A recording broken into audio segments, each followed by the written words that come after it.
if you say anything you think, oh, I shouldn't have said that, let me know afterwards and we Yeah, can yeah, do some credit yeah. editing. Well, I'm not too worried about being I don't think you are. controversial, to be quite honest.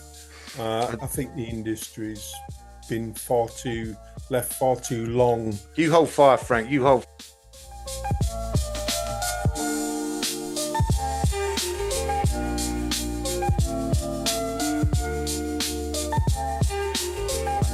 Hello, welcome to the Housing Sector Podcast. Today it's my great honour to introduce someone who we've been circling around in each other's orbit, like I do with so many people.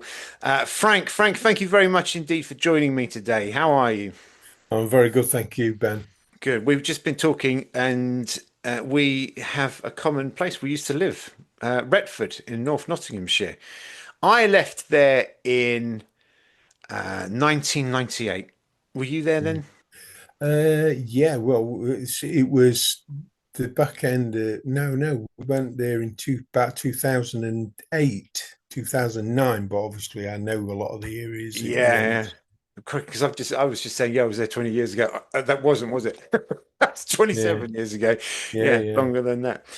Thank you to everyone who so far has supporting the channel and keeps supporting the channel. I want to say a big hello and thank you to all the people who listen to the podcast. I'm amazed at how many of you listen to this, and people say they're out walking their dog. And if you are out walking your dog, hello and thank you very much indeed. Frank, this is going to be a very open and honest conversation, as they all are on the housing sector. But first of all, can we have a bit of background? Who are you and what do you do? Me, I'm Frank Chiverton. I'm a director of FGC and Sons Limited. We're damp and mold specialists or surveying consultant specialists. We've worked in the industry for over 35 years. It's open and frankly, from myself is that there's been a lot of changes over the years and a lack of experience in the industry for me, which I feel needs to change.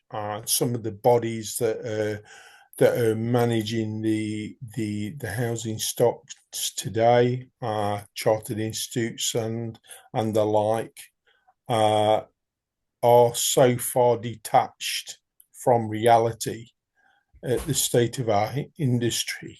Uh, it's for me, it's been a very challenging year against organisations that do not want to change or change their routes of one procurement, two local business, and three the small SMEs. They seem to be pushed out to the periphery, yet the small SMEs have more experience than the larger businesses. But as I say, it's a very, very challenging time for myself, especially with the changes in the industry, the regulation that's come along. Uh, for the good, I don't know, because with regulation comes paperwork, uh, which in all fairness just ticks a box, and it doesn't actually get down to the fundamental aspect of the standard of properties that are actually out there. So where do you want to begin? Well, you said there in the south. Do you think there's a north and south divide when it comes to building quality? uh no, in all fairness, I think the building quality overall is a lot. What you have to remember is when a lot of social housing was actually constructed, especially after the Second World War and beyond. Then we put so much pressure on the development of properties for social housing. They were built very, very, very poorly in a lot of areas, especially when we moved over to cavity walls from solid wall. Don't get me wrong, in certain areas, is that tradesmen kept their level of trade to good standard. But then when we have mad rushes to build things, huge mistakes get made because we're in such a rush to actually build something.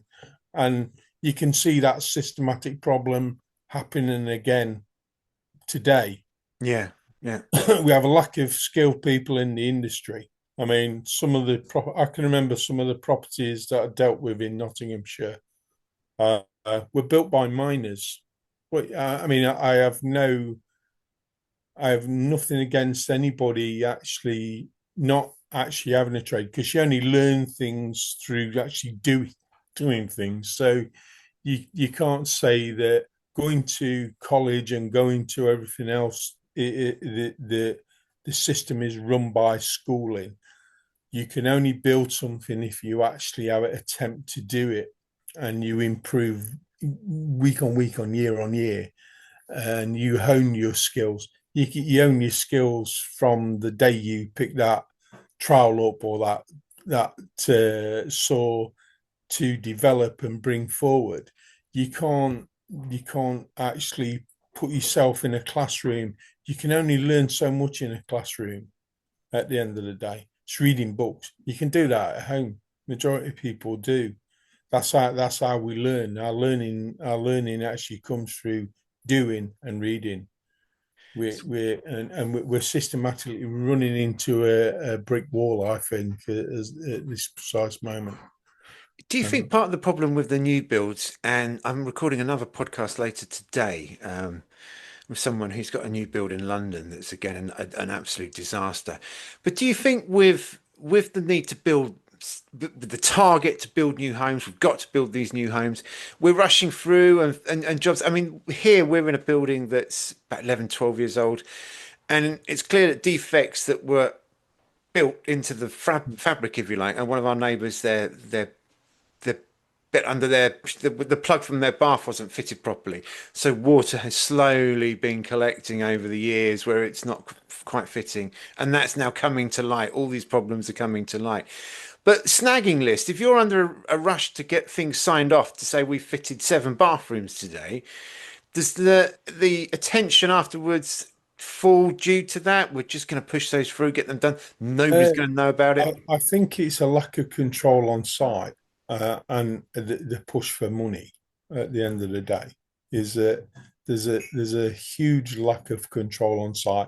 There's no inspections carried out like what we used to have. We used to Mm. have quality clerk of works who actually attended and went round and ensured that works were done, one, correctly, two, finished correctly, and that there was no issues. Now we don't. We've opted for this project management, arm's length, leaving them to it, and I saw this more prominently in refurbishment work during from 2008 right away through when Decent Homes started. Decent Homes started, uh,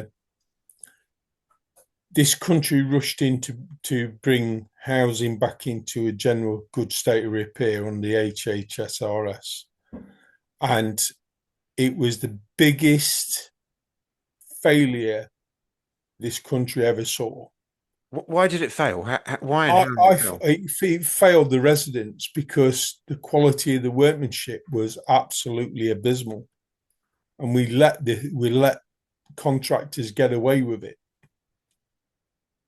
And was that just because, again, as we won't go back to that sort of tick box exercise, it was. Yes, it was a tick box exercise.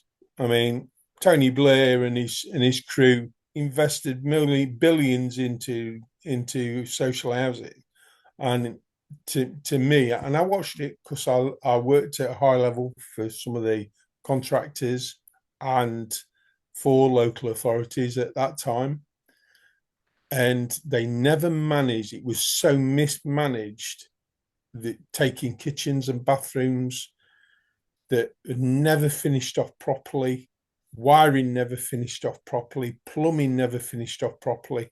And this is what we have: a systematic failure today, which these repairs are never getting done. and they're not. That I can quite categorically, if you go into places like Birmingham, Manchester, even London today, there are repairs that have never been done from as early as 2008, 2009. I know, seen it. And the for me, we've wasted billions of pounds on large contracts, rushing to actually get to a decent standard. And whenever you rush, you're never going to get there. All you're going to do is create and cause problems.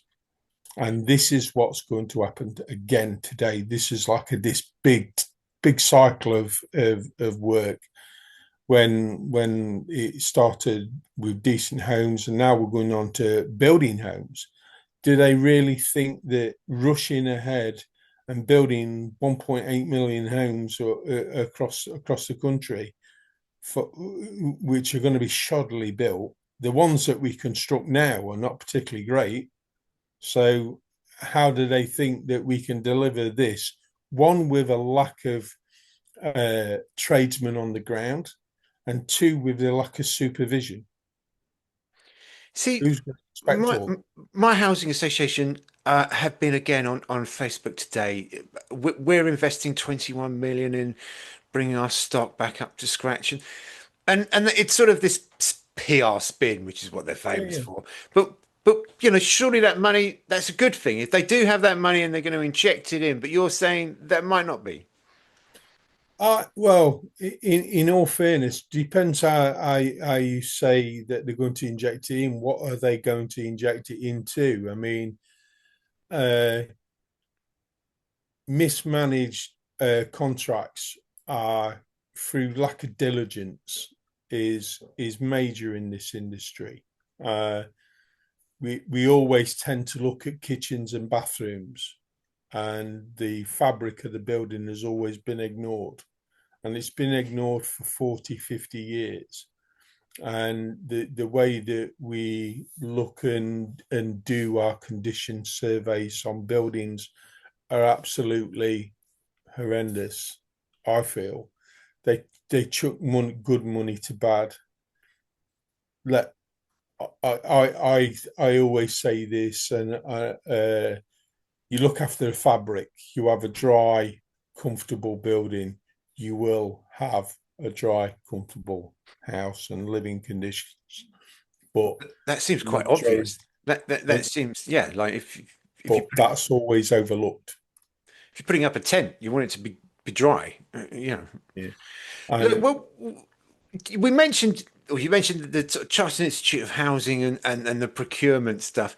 Are we just tying ourselves up in red tape, or are we yeah, just yeah, mediocre? we are. It's red I tape. mean, from I mean, the government's brought out new procurement rules as well, sort of now, and it's made it even more conflated to actually get onto lists for housing associations and local authorities. And don't get me wrong, there are the ones that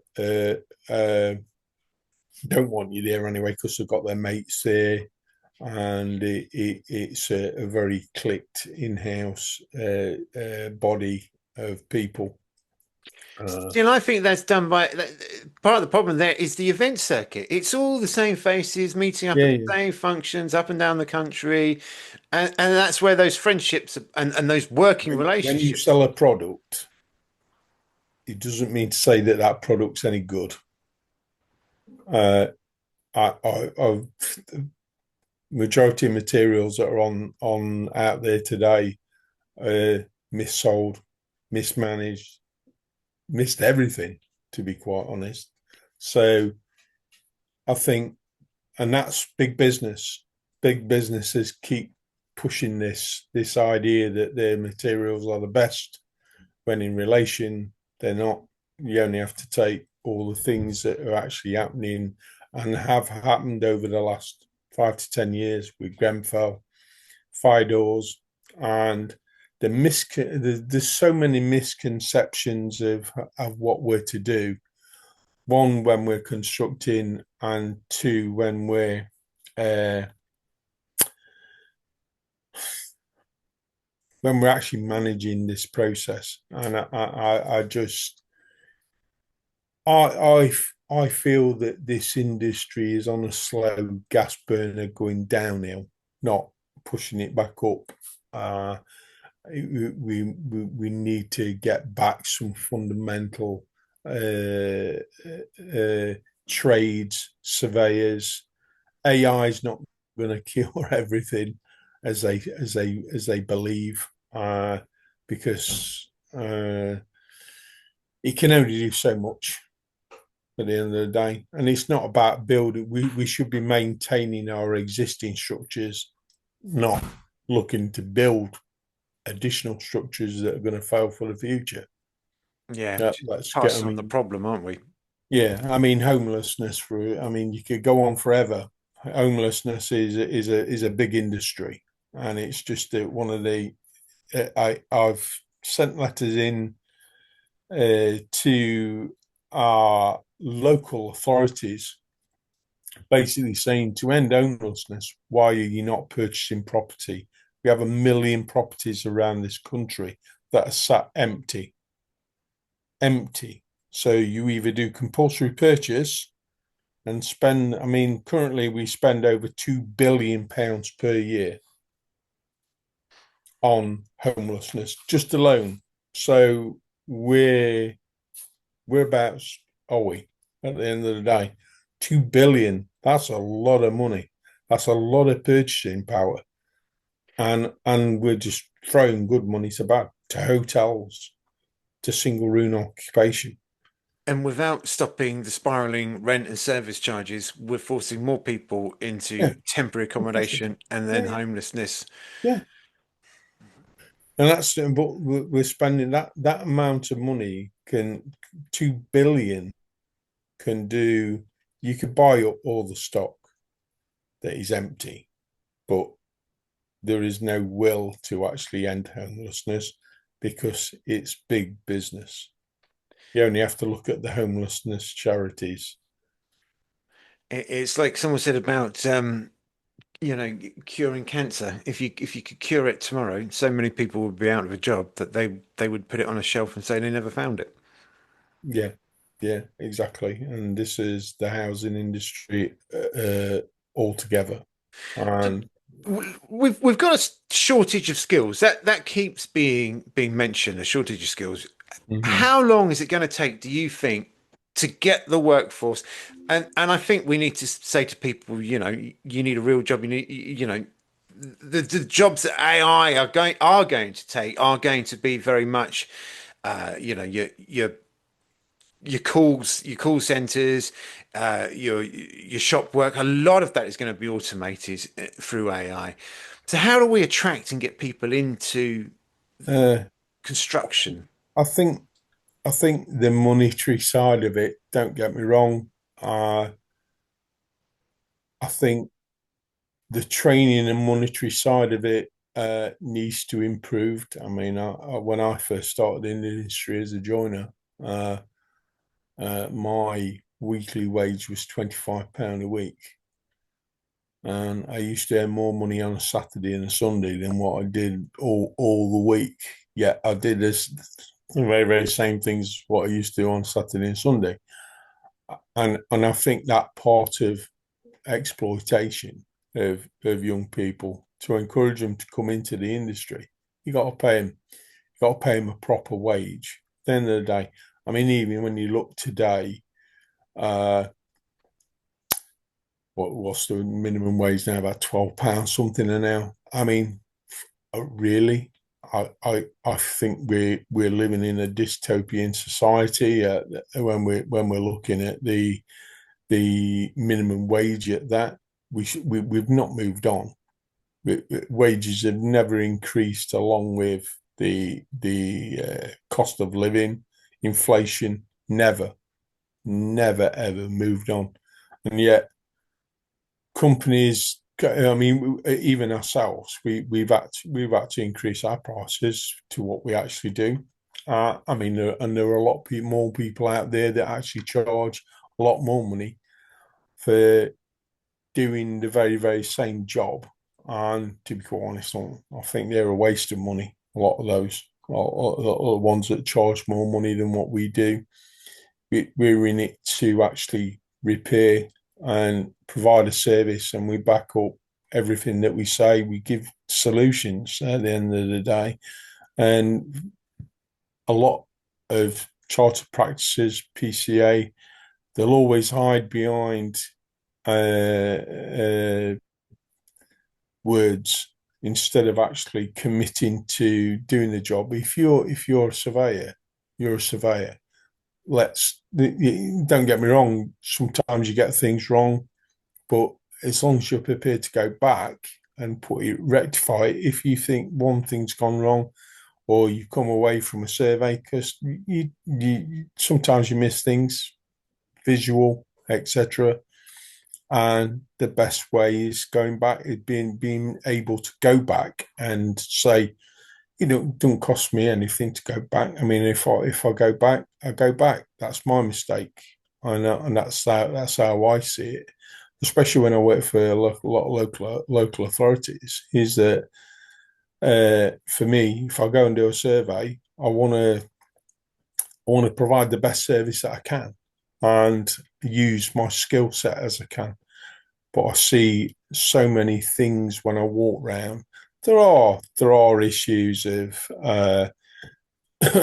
lifestyle, and there is a lifestyle thing, and no matter how much we want to rosy it up and say there isn't, there is a lifestyle thing, and because people have a certain lifestyle, it creates problems in properties. So just, If you just have lack of airflow. right. So when you say lifestyle, and we hear this buzzed around when people are talking about damp and mold, what are the lifestyle issues? Well, unfortunately, they're living in a. When you have a lack of money to run a house, is that you don't put the heating on, and this and like what I say, it's all monetary.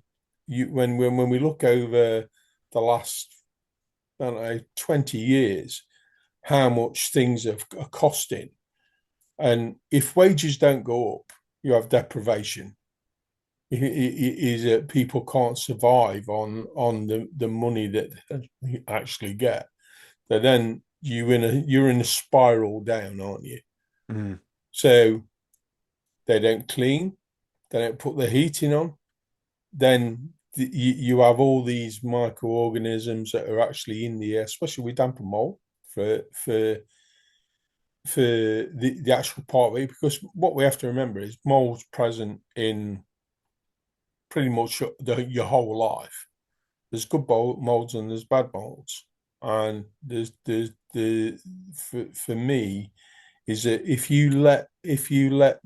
you don't stop cleaning, stop opening your windows, stop getting fresh air through your property, you're then on a downward spiral, aren't you? You create a living space that is just molding disease, and diseases are very easily caught in human beings, and you don't realize this. The biggest majority of the diseases actually occur within the mouth because we have broken teeth, we end up anything, and people end up being ill, they end up being depressed, and it's a long, long spiral, and you never get out of that.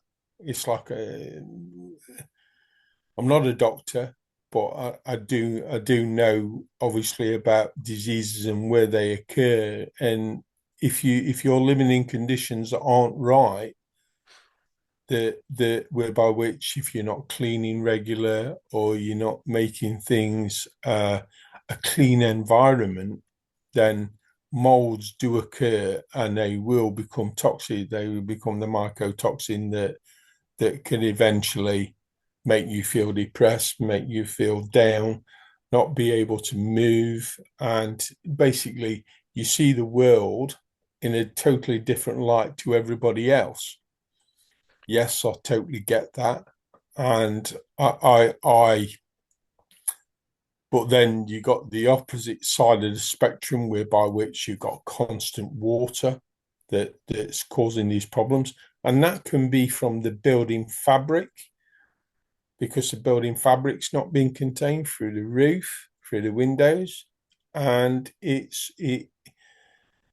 then obviously has an effect on people all the time. But again, if we don't clean and we don't have a regime of cleaning, we then bring these microorganisms into our body that are actually going to be detrimental and have an impact. So for me is that if this was happening to me, my windows are open all the time Yeah, ours are. and Yeah. we clean constantly. I think education about how to deal with these things, we need to push really, really hard. We seem to have gone into a status, oh, we've got mold, we've got to go and do this. Well, get the fundamentals right with the people that are actually there. And I think we could tackle it a lot easier if we did. And that's not a knock on anybody, but if you're living in that condition, it's hard to actually get back into it. Do you think some of these, again, back to those events and the procurement stages, do you think there's a lot of medicine shows, snake oil being sold? Like, we've got a solution that's going to fix your damp and mold. We Yes. can do this, and the Yeah. CEOs are lapping it up, spending this budget that they've got, Yeah. Yeah. and Yeah. Yeah. Yeah. There are, to be quite honest, yes, there are. And the issues are, I mean, everything that's being pushed now at this precise moment in time. And it's going to, this is where the regulatory bodies are going to fail everybody. It's okay bringing snake oil in to actually say, oh, well, we'll do fogging. I know one organisation spends an absolute fortune on fogging systems, and they're paying thousands, what's thousands. a fogging system, Frank? Basically, they come in with a machine, uh, and they fill the air with a detergent, saying that it actually kills the mold, when in reality it doesn't. All it might do the surface, but it doesn't actually get down to the basis of where it's actually occurring. And I mean, one of the largest organisations, I don't know, should have mentioned them, should have not. Clarion, they use a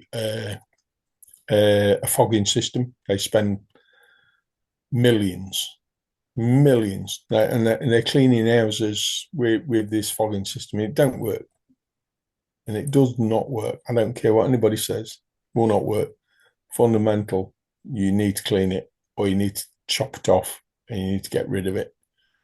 But Yeah. cleaning it properly, use it. I mean, you don't have to use it. I mean, I've had debates with uh, various people about how to get rid of mold, and also, well, acid has been around for a very, very long time, and it was used in hospitals for a very, very long time in cleaning regimes. And one of the acids that we used to use in the early 1900s and before was white vinegar. Mm. And everybody say, well, white vinegar can only do so much. And I said, well, you can get different percentages of white vinegar, and you can use it in uh, dry rot treatment. You can use it on woodworm. And these are all things that are arguing. But the thing is, it doesn't cost. It's not a product that costs money to make. When something is so cheap to actually use, no, oh, that can't work. Yeah. If it's not £150 a tin or £50 a tin, that's not going to work. Well, yeah, of course it will. My wife always says that vinegar is the unsung hero. It is. It's one of the unsung heroes of the cleaning world, and that's because it doesn't. It's not expensive, and it then if you change the industry and said use white vinegar all the time, nobody else would make any money, would they? Well, let's not set precedent by me saying my wife's right on something, but there we go. Yeah. But Uh, so we could do it's a lifestyle. So as residents, we could educate our residents and supply them with some white vinegar. We're not going to cure damp and mold, but no, we no, could, of course through not. education, we could help them to maintain it and thus reduce the sort of stress on our maintenance teams who are going around doing fogging. But also at the same time, I mean, it's not just a lifestyle thing. I would say it's also repairs that aren't being done as well. It's not all lifestyle. Leaky pipes, leaky roofs, leaky cavity walls when it's prevailing and predominantly wet. Like what I say, the fabric of the building is some of it's failing massively bit of underinvestment, and and like where we started, a lot of the problems that are occurring today are from the kitchen and bathroom replacements, the external roof replacements. I mean, we moved over to using sarking felt during those periods, and biggest disaster going. And what's sarking felt? The sarking felts that we used, it's the underlay of the building, were bituminous. The bituminous sarking felts are failing massively. But also at the same time, we created a problem when we used bitumen felts. We never put any ventilation in the roof spaces, which are then obviously causing even more problems with trapped air, no air circulation at all. Yet these regulations were about at the very same time for a cross-air ventilation going through roofs, but the majority of local authorities and the like never followed the British standards in for ventilation of roof space. And then we wonder why we have problems like now. I mean, and it's the aging of roofs as well. I mean, predominantly one of the tiles in the industry was is a Redland 49, and it's one of it was one of the worst tiles ever used. Yet we put a 60-year lifespan on a tile that would struggle to make, well, one, the underfelt would struggle to last 20-25 years along with the tile. So then when you get driving rain, you're getting constant attack at the eaves, which then goes down the cavities. There's an amount of things about materials and how we age things that are also causing that problem as well. And especially in coastal areas such as like Cornwall, right away from Portsmouth, right way up round up into Wales, that they suffer drastically from cavity wall issues, roofing problems, and it's through underinvestment that and diligence of local authorities to actually say, we're not going to replace kitchens and bathrooms this year. We're going to replace £20 million worth of roofs. Do, do you get my understanding? A kitchen will last as long as you want it to last. I mean, I've known local authorities take kitchens out that are in really good order, nothing wrong with them, and replace them because they're 20 years old or 15 years old or 10 years old even.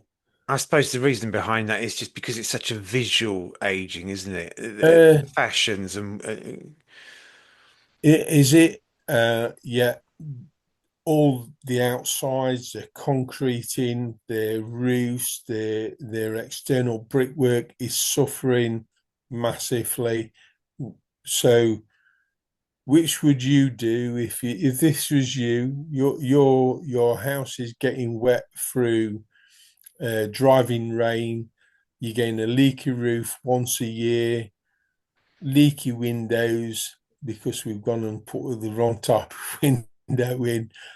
Which would you rather prefer? Would you like your fabric fixing, or would you like that nice new kitchen that'll deteriorate a lot? My answer is definitely to have the dry building, but we live in an age, don't we, of social media happy, and it's about, here's my kitchen, snap the selfie of me and my brand new kitchen and all my white tiles and my sparse. We're sort of so focused on the exterior that nobody dares dig beneath the surface. But is that because we've entered into a nanny state of actually scared of actually making those decisions for the good of the actual building itself? Don't matter about the occupants, because the occupants will, once that building's safe and secure and nice and dry, they have a functional building. And Yeah, no, I agree. And I think a lot of the problem isn't it, is the PR. Here's we've handed over the keys. Here's another happy family in a brand new home with all mod cons, and then the relationship. Then they're just a commodity. The cameras move away, the stories don't, and we move on to the next new build that we're working on, and that's the sort of the glamorous side of it all. When the reality, look, you said about Clarion there, and if we it's a smoke fire long enough. Clarion have got, and I'm playing devil's advocate, um, a lot of aging stock in London, mm, which we now know, is. But earlier on, you mentioned about having to sort of restore, renovate, rather than build new homes. Are we at a point where we've got to go? No, look, Clarion, this block has got to come down. You've got to rehome these people and build somewhere new. Are there buildings that are just past saving? no buildings past saving. Really? But that's a good thing. Unless it's got no fabric on it. I mean, to me, if you invest in a property, you can still put it right. I mean, there are a lot of buildings out there that are maybe aged, but it doesn't make them structurally unstable. I mean, unless you've got a tile block that's actually got concrete cancer, that's different. Then you're looking at a different aspect. But a lot of low-rise buildings that were constructed in the early days doesn't doesn't doesn't stop being functional or uh, being able to be lived in. It's the will to actually put those buildings back into life, and again, but we come back to the same old adage: have we got the skill set? But we're happy to chuck buildings up a fast track, which I'm all for, as long as we control what actually goes up at the end of the day. I mean, where do we go now? Retrofit. We're in another beast now, and especially in places like London. Are you in London, Ben? No, I'm in Oxford, but we've You're in we've had Oxford. people on the podcast and Yeah. retrofitting. I mean, London's a very high-rise living space, isn't it? Because that's the way it's had to go into high rise. I mean, if you look at the refurbishment side of things, and if you're moving on to eco 4, I mean, you only have to look what happened to Grenfell without being well, lack of management, lack of due diligence, uh, horrific thing that actually happened through the lack of skills that were on the ground at that time. And nobody still will be held responsible for poor design and management on site. And this is where we become detached. Is the big business has won again? No matter what we say and what we do, the big contractors not necessarily at fault, but when you don't manage the process or get proper designs done, this is what you get, and this is what will happen if we're not too if we're not careful enough. We could have another disaster like that happen again. I feel. Unfortunately, I think it's inevitable. I don't know Yeah, if you caught the podcast that. Yeah, we're recording this on the 19th of August. Yesterday, the podcast with Mel Little went live, talking about Birmingham City Council, who are yeah, yeah. broke, and Yeah. I know all about Birmingham City Council. I worked with Waits during the early days, uh, uh, looking after the maintenance and plan works, and yeah, it's they've never changed. They've never changed in all this time. And don't get me wrong, they've got really good written contracts, but the issue goes back because this is not new. We for social housing side, it is from the decent homes era that these problems have occurred, and it is because we've thrown good money in and not managed it. The billions that were wasted, and I can't reiterate it anymore.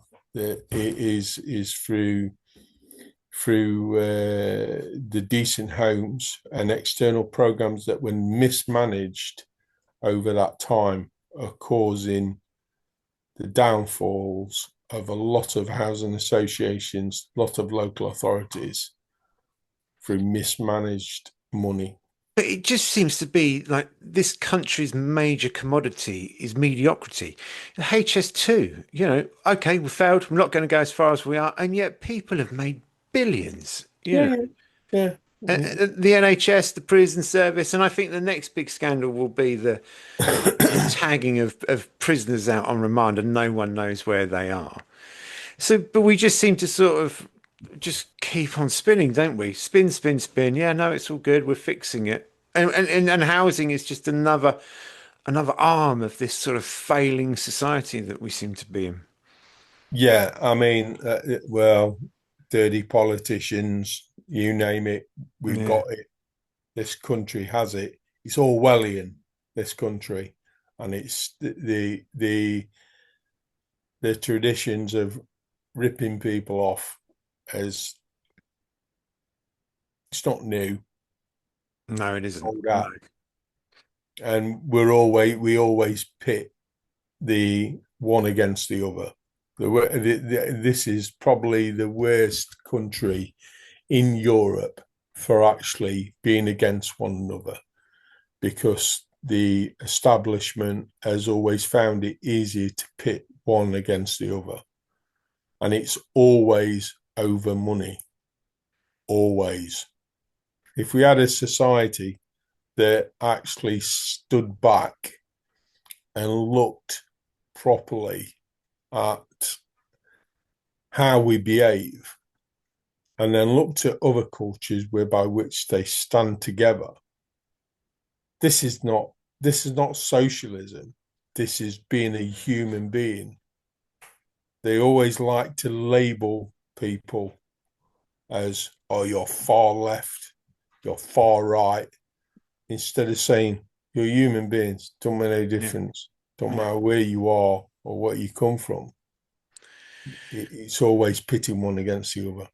Well, Frank, we promised an open and frank conversation, and we've certainly had one of those. Thank you very much indeed for your No, time. it's fine.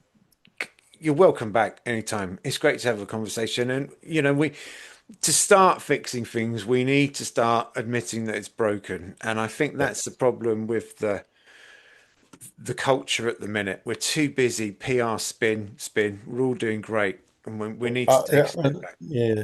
I mean, for me, I think for, and I may get shot down by a few residents, is that if we get back to uh,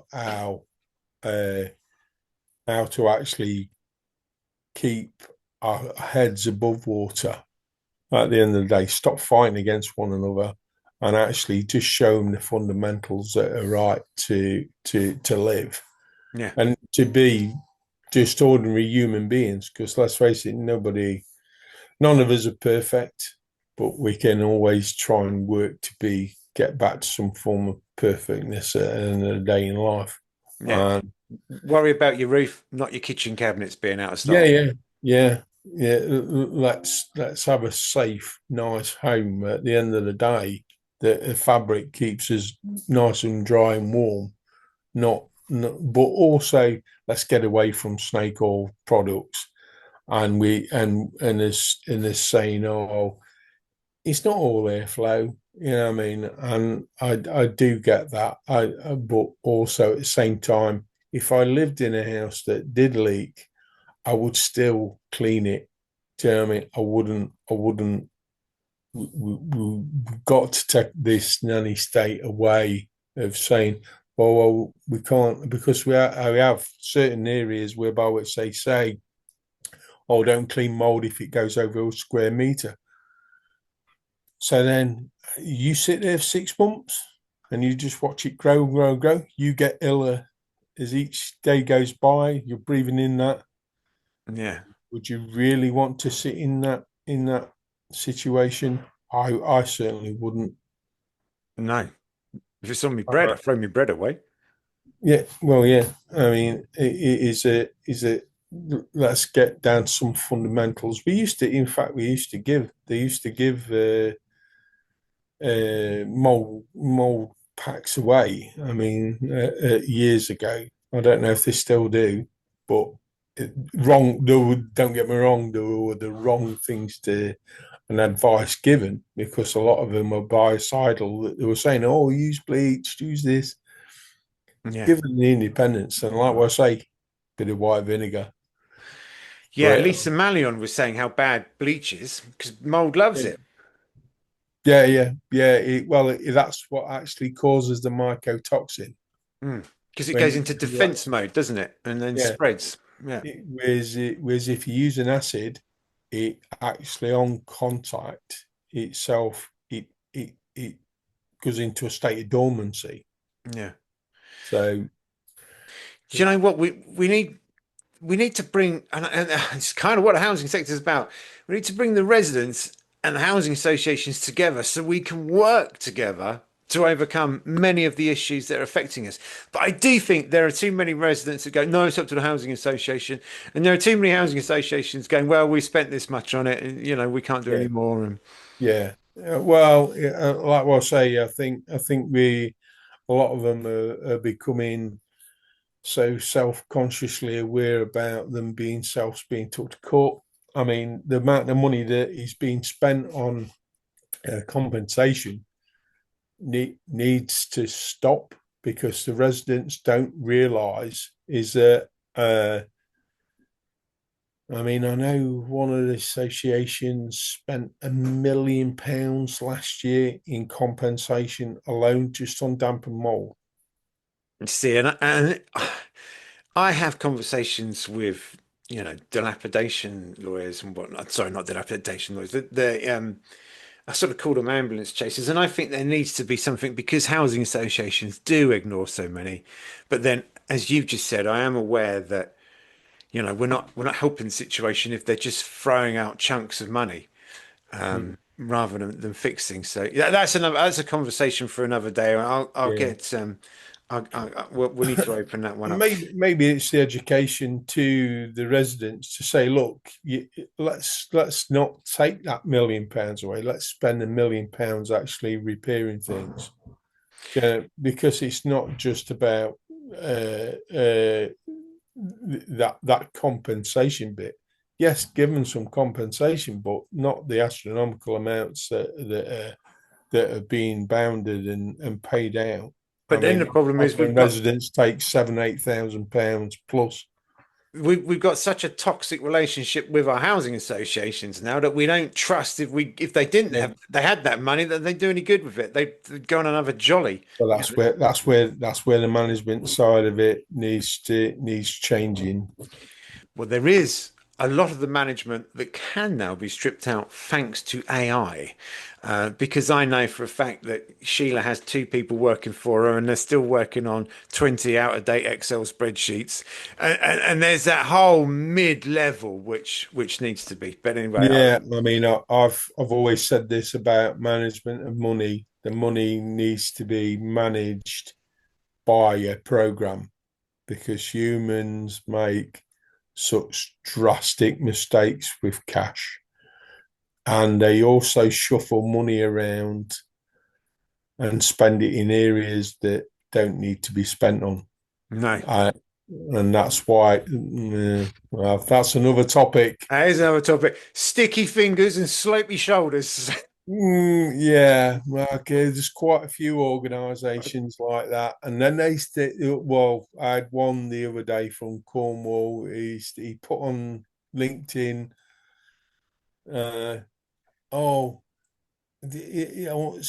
some advice. Or what would you spend your money on if you got it? Well, stop wasting it for a kickoff. Yeah, Come off the spreadsheets. Stop fudging the figures. And like so many frank and open conversations, they end up getting us in trouble. Well, I'm not worried. No, I'm not. I'm not. I seem to be one of the few that doesn't.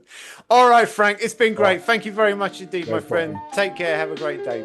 Take care. Cheers. Bye.